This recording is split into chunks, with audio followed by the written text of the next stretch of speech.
Hi everyone, with me today I'm joined with the big man behind Cates Electrical Company Ltd, and he is the managing director Cates Electrical Company Ltd.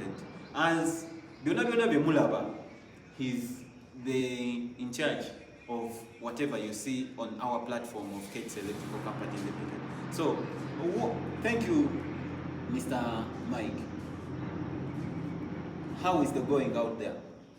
So far the going is not bad. We are trying our best to push it to the ends. Yes, for this start I will first ask you, who is Engineer Mike? Engineer Mike, I would say, is one of the best engineers in East Africa. Yes. And aspiring to be one of the best, even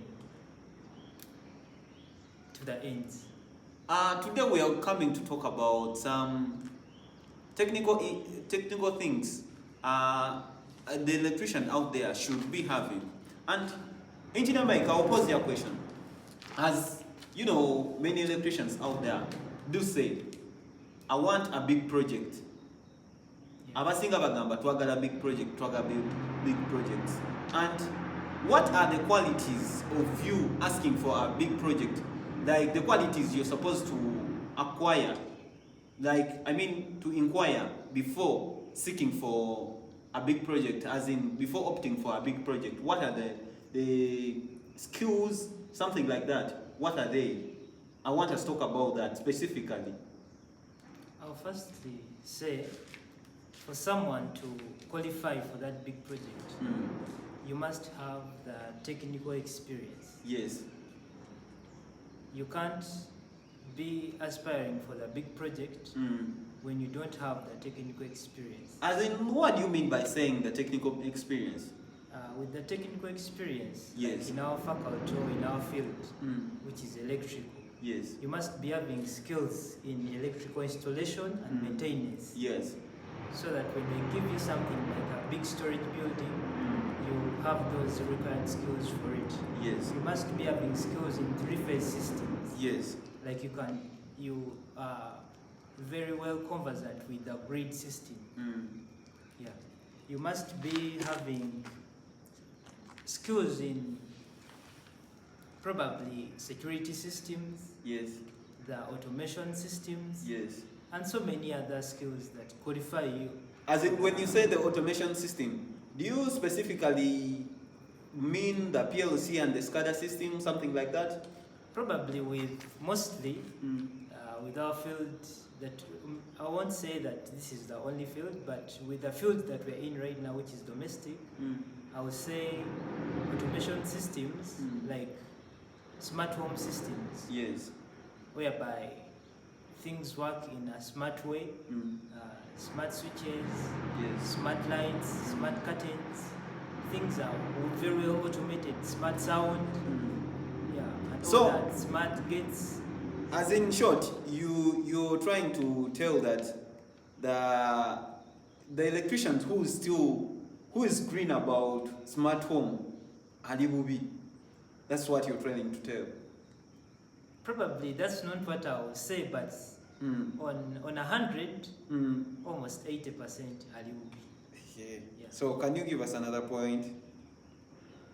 For the other point, I'll say the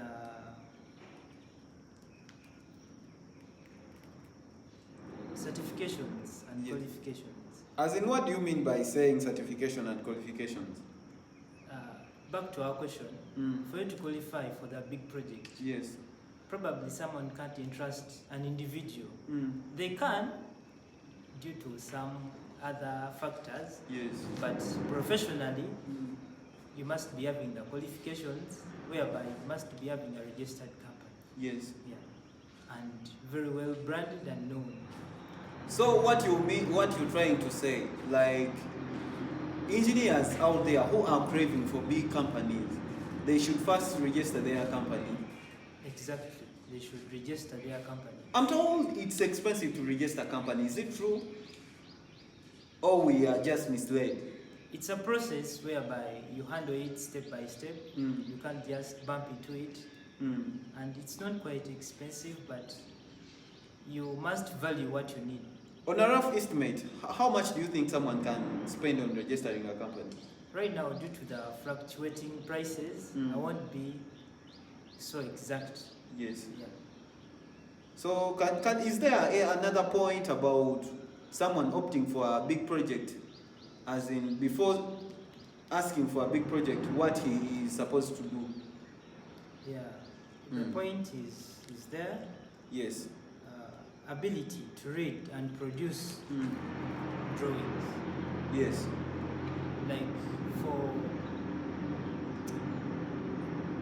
many, I would say most all the big projects require drawings, Yes. such as plans. So you must be able to read and interpret. But me, I thought those plans are supposed to be read by architects and these civil engineers. How comes even we, the electricians, we are supposed to know how to read plans? Is it a mandate that every electrician is supposed to know how to interpret and read the plan? Yes, it is.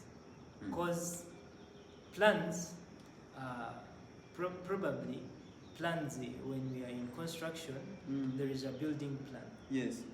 Yeah, that's the one for the architects. And there is even the plumbers have their plan, because Yes. they before the work they have to present the plan, and after the work they have to show the plan, because sometimes they have some changes that they incur in the work during the work. Maybe the client may opt in for some other stuff which wasn't in the original plan. So even the electricians have their own plan. Yes. You know, one of my friends, I won't deny mentioning out his name.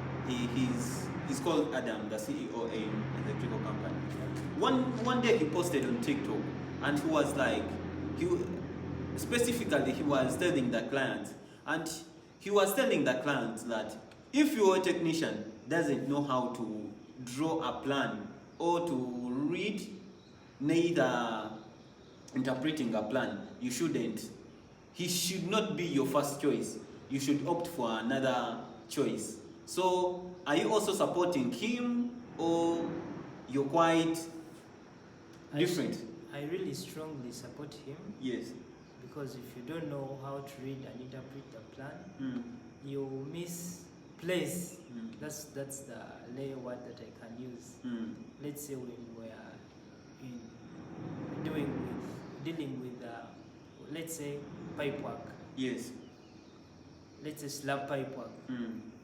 You will put something that is supposed to be in the bathroom. You find you put it in the sitting room. Yes.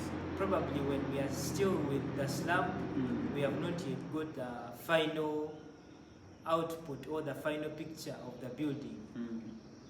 We are still like in the motherboard of the building. Yes. So when you don't know how to read the plan, meaning you will not handle the motherboard in the right way. Yes. You'll find you put the switch that is supposed to be entering in the bedroom, and you'll be putting it in the corridor. Yes. Yeah. So you must read the plan and interpret it in the right way. So we must. So in short, your advice is every electrician should at least know how to interpret and read the plan. Not even at least, but they must know how to read and interpret the plan. Yes. So I'll pose here another question. I see you're young. How have you managed to control Cates Electrical Company? I'm told you're the manager. So how have you managed to control it? So, first of all, this is not technical, but I would say try trustworthy with the clients or with the people that we deal with. Yeah, handling things in the right way. Yeah, probably that's one point. The other point is being professional and handling things in a professional way. Yeah. So when you deal with everything in a professional way, that's how you manage to get projects, or you manage to For the client who gave you a smaller project, they may call you in for the bigger one. So that's how the company keeps on running. So I'll pose you another question. Like this project here we are on right now, I'm told you subcontracted with Pioneer Electrical Company Ltd. Exactly. Was your contract verbal or written? Was it put in? Was it? Did you get somewhere you signed or? As a must, it can't be, or it wasn't a verbal contract. We must input or incur in written documents. Yes. Yeah. So, as you have asked, that was it verbal or was it written? It is a written or a signed contract. Yeah. So you mean you guys you have a lawyer? Because I think these contracts, before someone signing a contract, should be having a lawyer, at least a lawyer who will help him or her to draft one. Do you have a lawyer? Yes, we do. We do. And okay, as even other electricians or other contractors or other companies, for them to be on the safe side, because in the long run, we can get misunderstandings with the people we have contracted with. So as we have signed the documents and the lawyers are involved, yes, meaning in the long run we won't face problems or challenges. So that's the same thing that we should do. Engineer, I will pose you another question. You know, to be on field, like suppose you have an invite from a client tugamba kuyise ku Serena Hotel. Yeah. You and the client, who is supposed to pay the bills?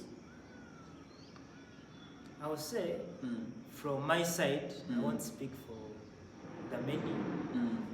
As for me, everyone should pay their own bills. Like you shouldn't show the client that you are so yearning or you are so poor. You should pay for your own bills. Maybe when the client opts in to pay, but when they don't, then you should pay. You shouldn't force them to pay. But then, would you advise Owamasanyazi Nasasula, like you pay the bills for both yourself and plus for the client? Yes, you can. And it won't be as you have said that when I advise. I won't advise because it's a personal thing. You can choose to pay or you can choose not to pay. So it's something. So it's a two-way thing. Yeah. Even the client may choose to pay. Yeah. So I'll pose you another question, engineer. Like, what are the 7 skills every electrician at least ngainobeerako yadde tugambe like 5? You know, we shall rate on a scale of 1 to 10, right? Yeah. So kitegeeza wakiri ayinobeerako with a half. What are these skills? The first one, I may mention like 4, 3, yes, or 5. Yeah. The first one I would say the technical or electrical knowledge. Yes. Whereby you have the wiring the circuits.